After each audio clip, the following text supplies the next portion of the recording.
एक बार की बात है। राका बगुला जंगल में अपनी पत्नी रिमझिम और बेटे मिंटू के साथ रहा करता था। वो बहुत ही मतलबी और बदमाश था। उसका काम था दूसरे पक्षियों को परेशान करना और उनका खाना छीनकर अपने परिवार का पेट भरना। ऐसे ही एक बार रानू चिड़िया अपने पंजों में बड़ा सा सेब दबाए जा रही थी। ओ रानू, कहाँ जा रही है? कुछ नहीं राका भैया, कुकू को बहुत भूख लगी है तो बस उसी के लिए ये सेब लेने गई थी। हाँ, सेब तो बड़ा लाल है। अब इसे कुकू नहीं, मैं खाऊंगा। बहुत भूख लगी है, पर इसका क्या करूं? हाँ, आइडिया। अरे तू यहाँ सेब ले जा रही है, तुझे पता नहीं है क्या मीनू मौसी के बारे में? मीनू मौसी के बारे में? मतलब क्या हुआ उन्हें? ठीक तो है ना? बेचारी कल तक तो ठीक थी, पर आज सुबह ही उन्हें तेज बुखार हुआ। और राका आगे बोल ही रहा था कि तभी पीलू पोपट भागा भागा मीनू मौसी के घर जा रहा था। पीलू कहाँ जा रहा है इतनी तेजी में?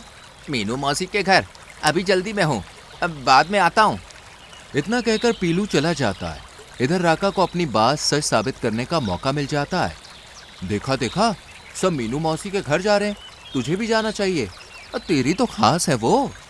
मैं अभी जाती हूँ राका भैया। अरे ये सेब तो देती जा, मैं कुकू को दे दूंगा। रीनू राका को सेब देकर चली जाती है। आहा, मजा आ गया।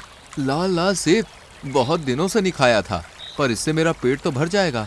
लेकिन रिमझिम और मिंटू के लिए कुछ और देखना पड़ेगा। राका ये सोच ही रहा था कि इतने में उसकी नजर खरगोश पर पड़ती है, जो गाजरे लिए अपने घर की तरफ जा रहा था। वो उसे भी अपने जाल में फंसाता है और गाजर लेकर घर आता है। तुम कब तक यूँ दूसरे पक्षियों का खाना छीनते रहोगे? अरे खुद भी तो कुछ करो ना।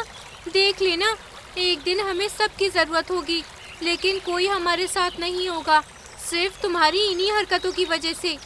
पापा पापा, मम्मी क्यों चिल्ला रही हैं? कुछ नहीं बेटा, बुढ़ापे के साइड इफेक्ट है, तू आराम से खा। अभी तो मेरा मजाक उड़ा लो, पर सच कहती हूँ, एक दिन भुगतोगे तुम, और शायद तुम्हारी वजह से हम भी। अब मेहरबानी करो और कल हमारे इस घर को पक्का कर लो। बारिश शुरू होने को है, अगर ये घर नहीं रहा तो हम कहाँ जाएंगे? अरे सब हो जाएगा रिमझिम, तुम क्यों इतना चिल्लाती हो? जरा शांत रहो। दूसरी तरफ रानू मीनू मौसी के यहाँ पहुँचती है, जहाँ पीलू भी मौजूद था। मीनू मौसी, तुम जिंदा हो? पर कैसे? कैसे मतलब? इतनी जल्दी नहीं मरने वाली मैं। और क्यों मरूं? एक ज्योतिष ने कहा था मेरी उम्र बहुत लंबी है। पर एक मिनट, तू ये आज अचानक मेरे मरने की बात क्यों कर रही है? रानू मीनू को पूरी बात बताती है। ये राका कभी नहीं सुधर सकता। वो हर बार तुझे कुछ न कुछ कहता है और तेरा खाना छीन लेता है। अरे कुछ तो अकल दौड़ाया कर। पर इस बार तो राका भैया ने हद ही कर दी। इतना बड़ा झूठ मैं तो उन्हें कभी माफ नहीं करूंगी। लेकिन एक बात नहीं समझ आई कि ये पीलू तुम्हारे यहाँ इतनी जल्दी में क्यों आया था? अरे ये तो कल मेरी मेकअप किट ले गया था अपनी पत्नी के लिए। आज मुझे मेरी दोस्त के यहाँ शादी में जाना है, तो बस वही किट मंगवाई थी। हाँ, और देर ना हो जाए इसलिए तुमसे ज्यादा बात नहीं की। और मुझे लगा कि मीनू मौसी। इसके बाद रानू अपने घर चली जाती है, पर राका की वजह से वो कुकू के लिए खाने को कुछ नहीं ला पाई थी।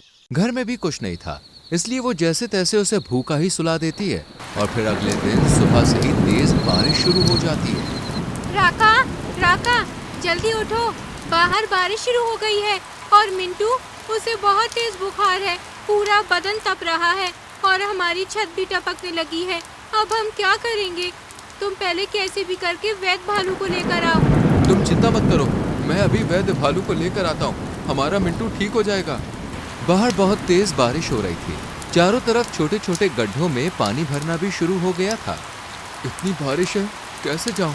पर जाना तो पड़ेगा, मेरे बच्चों का सवाल है। राका इतनी बारिश में भी वैद्य भालू को लाने के लिए उसकी गुफा में पहुंचता है। भालू भैया, जल्दी से बाहर आओ, मेरे बेटे की तबीयत बहुत खराब है, उसे इलाज की जरूरत है। भालू भैया, जल्दी आओ। राका खूब आवाज लगाता, लेकिन सामने से कोई आवाज नहीं आती। राका को समझते देर नहीं लगती कि वैद्य भालू घर पर है ही नहीं, इसलिए वो दौड़ा दौड़ा अपने घर जाता है, जहाँ अब उसके घर में पानी भरना शुरू हो गया था।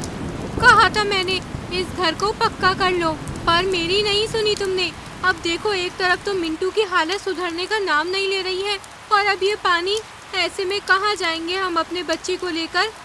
ये सब देखकर राका बहुत दुखी होता है। तुम चिंता मत करो, कुछ नहीं होगा मिंटू को। मैं अभी दूसरे पशु पक्षियों से मदद मांगता हूँ, कोई तो हमारी मदद करेगा। राका एक एक करके सभी पक्षियों का दरवाजा खटखटाता है। क्या है रे राका, क्यों इतनी सुबह सुबह मेरे दरवाजे को तोड़ने में लगा है? क्या चाहिए? मीनू मौसी, मेरे घर में पानी भरने लगा है। मिंटू की तबीयत बहुत खराब है। क्या आप हमें अपने घर में पनाह देंगी? बारिश थमते ही मैं कुछ न कुछ जुगाड़ कर लूंगा। ना बाबा ना, तुझे रहने दिया तो तू मेरा घर ही हड़प लेगा। और वैसे भी इतने अच्छे काम नहीं है तेरे जो मैं तेरी मदद करूं। चल जा अब। मिंटू की बीमारी की खबर सुन के मीनू मौसी का मन तो पसीजा था, पर उन्हें लगा कि राका झूठ बोल रहा है, इसलिए उन्होंने उसके मुंह पर ही दरवाजा बंद कर दिया। रानू बहन, दरवाजा खोलो, मुझे तुम्हारी मदद की जरूरत है। क्या है राका भैया, मुझे आपसे कोई बात नहीं करनी। और क्यों आए हैं आप यहाँ? बारिश बहुत तेज है, अपने घर जाइए। रानू बहन, मिंटू की तबीयत बहुत खराब है और हमारे घर में पानी भर रहा है। हमें थोड़े समय के लिए अपने घर में पनाह दे दो, बहुत मेहरबानी होगी। अच्छा, अब एक नई कहानी। कितना झूठ बोलोगे राका भैया, ऊपर वाले से तो डरो। देखना एक दिन तुम सच बोल रहे होंगे, पर कोई तुम्हारा यकीन नहीं करेगा। और वैसे भी तुम्हारी वजह से मेरा कुकू पूरी रात भूखा सोया है। वो तो भला हो मीनू मौसी का, जो सुबह खाना दे गई, वरना मेरा बच्चा अभी भी भूखा होता। इतना कहकर रानू भी राका के मुंह पर दरवाजा बंद कर देती है। ये सब मेरी गलती है, सब मेरी गलती है। राका खुद को कोसते हुए घर जाता है तो देखता है कि पूरे घर में पानी भर चुका है और रिमझिम मिंटू को लिए बाहर पानी में भीग रही है। राका ये कुछ बोल नहीं रहा है, मेरा तो दिल बैठा जा रहा है। तुम वैद्य भालू को क्यों नहीं लाए? मैं गया था रिमझिम, पर वो घर पर नहीं है। तो कोई माना हमें घर में जगह देने के लिए? नहीं रिमझिम, आज जिंदगी में पहली बार मुझे एहसास हो रहा है कि मैंने जो किया वो कितना गलत था। तुम सच कहती थी, मेरी वजह से तुम दोनों को भुगतना पड़ेगा। आज वही हो रहा है। मिंटू, मैं क्या करूँ, कुछ समझ नहीं आ रहा। इस वक्त पीलू पोपट का यहाँ से उड़ना हुआ और उसने इन दोनों की बातें सुन ली। रानू, जल्दी दरवाजा खोलो। अरे पीलू, मीनू मौसी, तुम दोनों, क्या हुआ? सब ठीक तो है? नहीं, पीलू ने मुझे बताया मिंटू सच में बहुत बीमार है। राका का पूरा घर पानी पानी हो गया है और वो बेचारे मिंटू के साथ बारिश में खड़ा है। हे भगवान, मतलब राका भैया सच कह रहे थे। वो यहाँ आए भी थे मदद मांगने, पर मैंने, ये कैसा पाप हो गया मुझसे।